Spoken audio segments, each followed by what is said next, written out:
This is why you want to live in California. No, the car is part of it, but today's January 29th, and it's actually too warm for this jacket. Just right for this drop top. It's the Corvette Convertible. Let's take it out, check the tech, and enjoy the weather.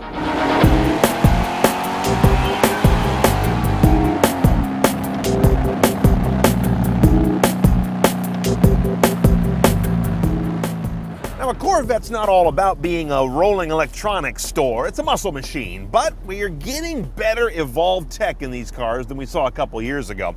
This head unit is upgraded. It's Bose audio, as you probably noticed by the logos on the speakers. There are 7 speakers around the cabin. One of those, of course, is a thumping sub. The display is simple, but very crisp, and I gotta say, it's very readable in all conditions. That's important in a convertible because you get a lot of sunlight splashed here. Overall input sources are AM, FM, XM, no HD radio, no iPod, no Bluetooth streaming. You do have an aux jack, of course, 6-disc CD player. If you do put the optional touchscreen navigation system here, that 6-disc becomes a single slotter, so things begin to get a little cramped at that point.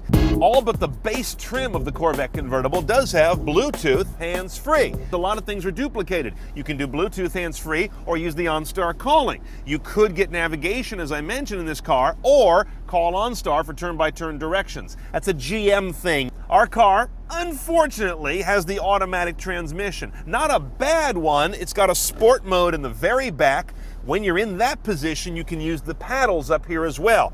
Back for a downshift, thumb forward for an upshift. And you've also got a knob right by it, which is for the selective ride, the magnetic ride control we have in this vehicle. Over on the left is touring, a little more soft and compliant. Over on the right, sport, a little more taut.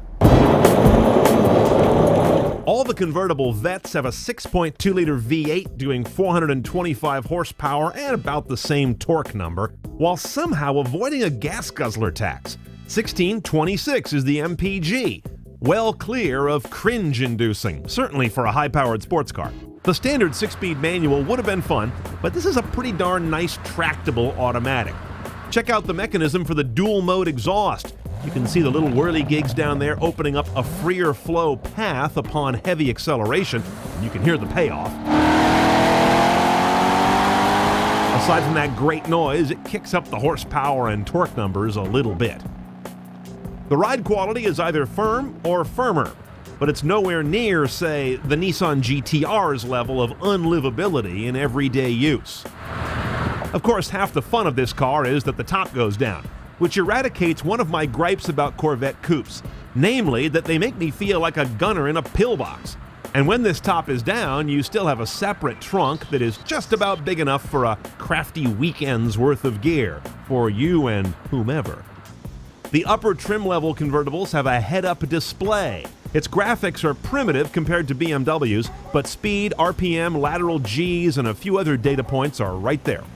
A Vette convertible in LT4 trim is about 62 grand, including Bluetooth, head-up display, XM, OnStar, Bose. Nav is another 1,800. That dual-mode exhaust is 1,200 more. Ditto the automatic transmission. Magnetic ride control adds another 2 grand. So you're pushing 70,000 done CNET style. But on a nice California afternoon, probably worth it.